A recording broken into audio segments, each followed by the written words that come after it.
ya tadi kelihatan agak sedikit kurang bersih dan ada sedikit pemantauan jentik. Dan begitu kami mengharapkan juga nanti bersama dengan Bapak Kepala Dinas yang terkait, Bapak Kepala Desa yang terkait.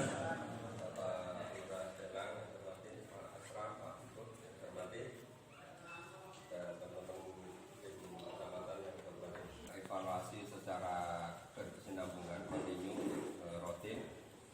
Yang jelas kayak Pak Jana DPD itu minimal setahun 2 kali, syukur ideal setahun 4 kali diselenggarakan.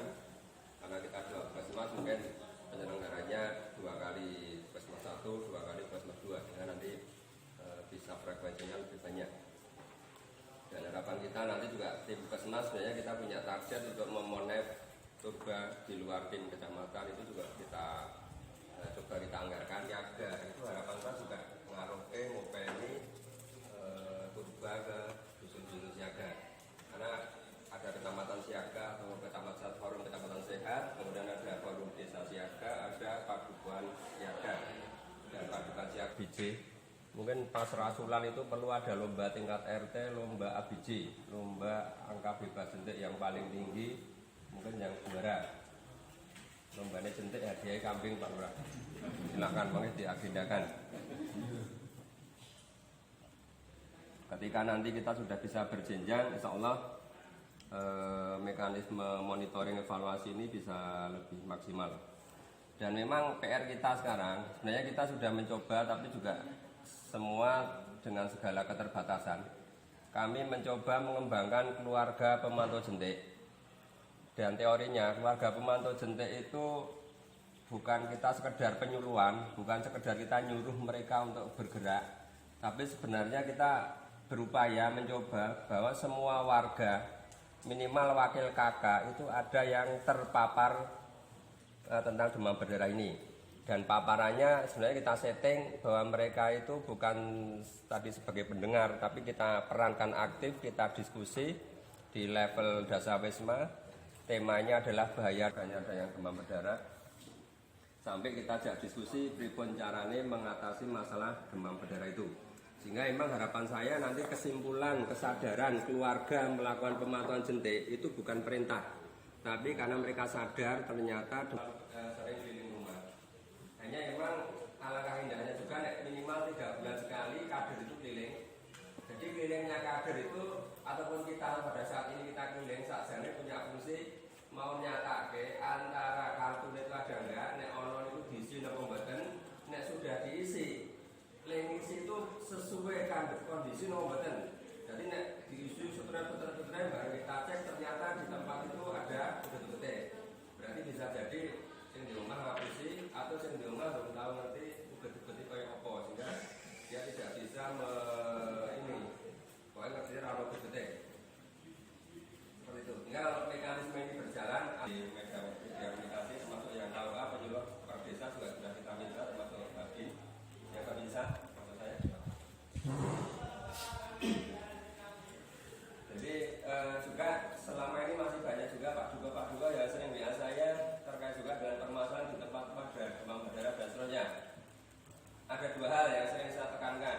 Ketika bicara ada demam berdarahnya itu sudah pasti terdiagnosa demam berdarah dengan ada surat dari rumah sakit atau baru isu di masyarakat. Karena setiap panas dirawat inap di rumah sakit pesannya adalah demam berdarah. Padahal ketika demam itu bisa jadi tipes, bisa jadi karena cacar air dan karena virus infeksi itu semua berawal dengan demam.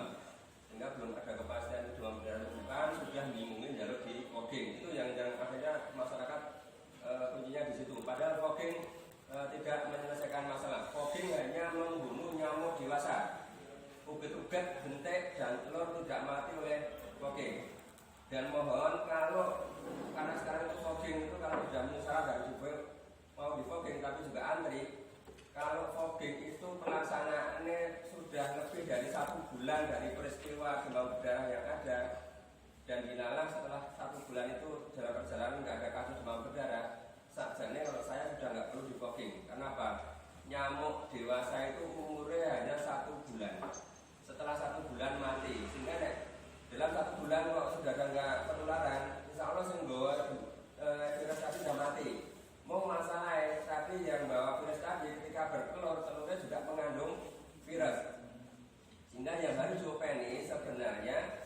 gimana caranya telur-telur itu tidak menetas dan menjadi nyamuk. Dan waktu yang paling efektif ya pemantauan jentik seminggu sekali. Karena kita ngulai telur ya nggak kelihatan, yang paling efektif ngulai uget-uget. Bila Pak Lurah, ya tolong monggo memang mari kita bareng-bareng Pak Duko untuk warga kita gerakan keluarga pemantau jentik ini menjadi PR bersama. Insya Allah kalau kita pemelayan dengan Lipar, dengan Karangwojo, dengan Semanu, mudah-mudahan nanti apalagi kalau gerakan ini bisa digerakkan satu kabupaten. Dan faktanya Wonosari 2 juara 1 karena kita sudah mencapai 200-an kasus. Ini sudah mendekati pada tahun 2016. Tahun 2016 kita 238. Ini sekarang sampai bulan ini sudah 200-an. Sehingga ini sampai akhir tahun bisa jadi masih bisa nambah. Karena di Wonosari ini kasus DBD kayaknya tidak tergantung hujan. Karena keberadaan ketersediaan air di Wonosari ini kan sangat gampang. Jadi kalau ada PDAM dan sebagainya air tiap hari ada. Oke, saya lanjut ke hasil hari 17 rumah untuk 2 padukuan dan di Selang hanya 14 padukuan dari 1 padukuan. Kayaknya makin kesini makin kesiangan, kita makin lemes. Sehingga dari bisa 42 rumah, 17 rumah, sekarang hanya 14 rumah. Tadi waktu Wonosari itu dari 42 yang positif 13. Angka bebas jentiknya 69%. Baleharjo 17 rumah 9 positif. Angka bebas jentiknya 47%. Selang 14 rumah yang positif 8. Angka bebas jentiknya 42,8. Jadi makin siang ternyata angka bebas jentiknya makin rendah. Artinya kalau di biji Wonosari, Baleharjo, Selang yang paling rendah. Angka bebas paling kedua paling dia malah dikeplok. Jadi angka bebas jentik yang baik itu 95%, syukur 100%. Motor angka bebas jentik Bu Korwil BND tadi kita temukan uget-uget di situ. Iya. Saya suka menemukan kok. Di mana kalian menemukan? Udah tak sok ya tadi. Udah besok kalau meneh. Di kamar mandi. Berarti 2 kali. Ini saya udah lapor kepala sekolahnya. Kemudian tadi kita lihat di masyarakat, jadi biasanya kalau ada tong ditaruh di samping rumah, belakang rumah dan itu menjagani talang, itu istilahnya jagani banyu. Tapi kadang-kadang tidak terpantau, walau di dalam rumah di baknya sudah terpantau, nggak ada ugetnya di situ, uget-ugetnya banyak. Tadi Pak Kesra juga menjadi saksi tak perlu lihat. Yang lain lagi biasanya juga mungkin kalau dia naruh ban bekas atau kaleng di luaran. Jadi sekali lagi Pak Lurah, walau apapun hasilnya, tapi yang jelas harapan saya peristiwa hari ini nanti bisa menjadi pemicu, motivasi untuk teman-teman kader khususnya. Tadi juga saya nggak lihat kader ya. Siang sorry. Tadi di mana di Tawaksari, di Baleharjo, Rejosari, Mulyasari tadi kader ada. Ya tadi memang sempat kita tunjukkan pada kader itu loh, nek rombongan itu betul-betul seperti ini, sehingga nanti menjadi. Ya yang terakhir Pak Lurah, kemarin kami sudah kirim poster dan leaflet, tapi tak tambahin lagi. Ini leaflet tapi saya juga kemarin ada yang nanya saya itu berapa jumlahnya, saya nggak ngitung. Intinya ini monggo leaflet ini mungkin nanti bisa di seluruh tubuh pakai desinfektan dari pusat sudah tidak direkomendasi. Sehingga monggo jangan lihat lalu Korea malah orang-orang yang dengar loro jadi sakit gara-gara di bola bali desinfektan. Menyemprot omo aja mau sekali, manusia menyemprot nanti terlalu 3 kali 4 kali dalam satu waktu. Jadi kayak kasus waktu menjemput jenayah dari Jakarta itu di luar desa sudah disemprot, yang di desa semprot, kan rumah disemprot lagi. Ini kan juga kasihan saat rombongan ke Jakarta kesana-kesana harus semprot desinfektan.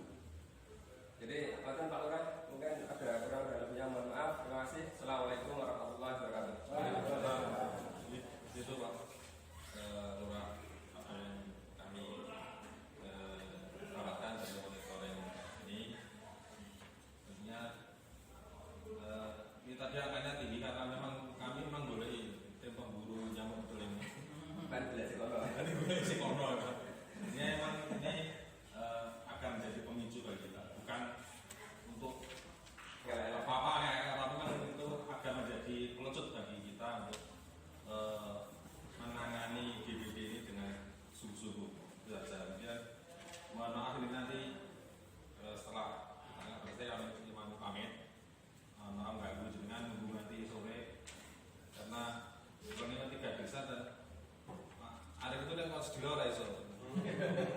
banyak. Betul kan? Nah, kadernya udah mulai sekarang. Kita esok. Oke, seperti itu. Mohon maaf dengan panjenengan dan sudah menahan panjenengan sampai. Waalaikumsalam.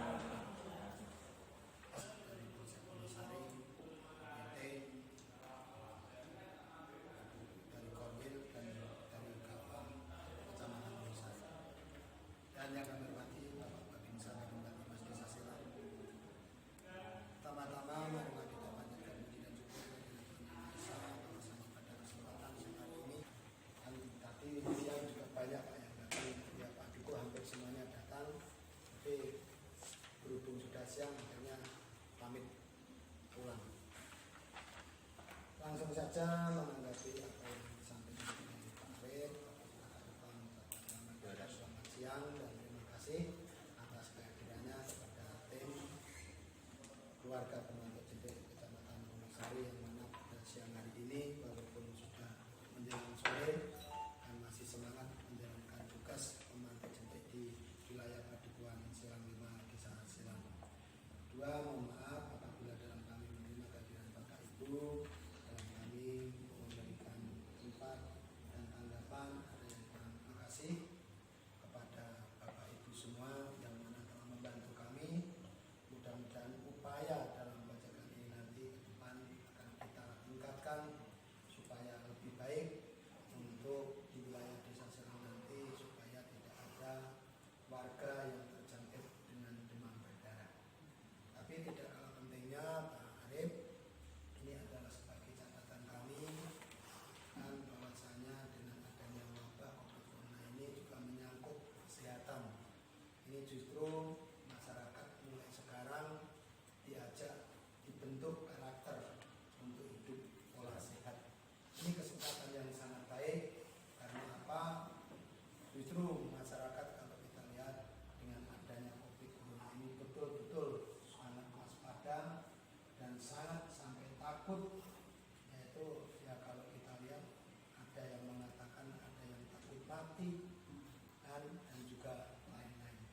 Tapi sebenarnya manusia ini nggak takut mati, yang jelas takut sakit. Nah, ini yang perlu kita antisipasi Pak Arif.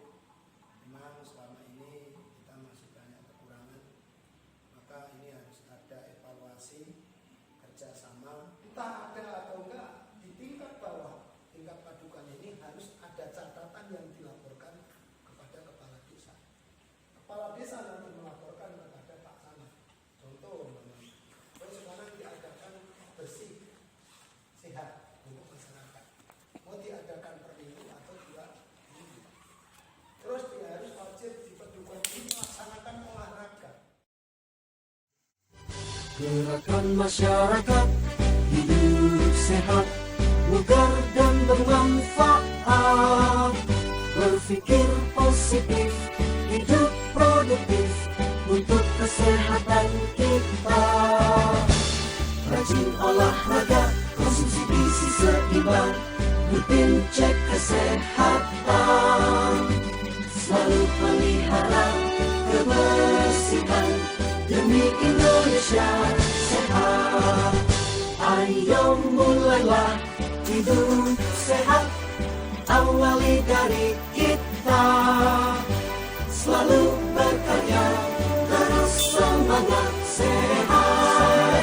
Masyarakat Indonesia Sehat diawali dari saya. Gerakan masyarakat hidup sehat, bugar dan bermanfaat. Berpikir positif, hidup produktif untuk kesehatan kita. Rajin olahraga,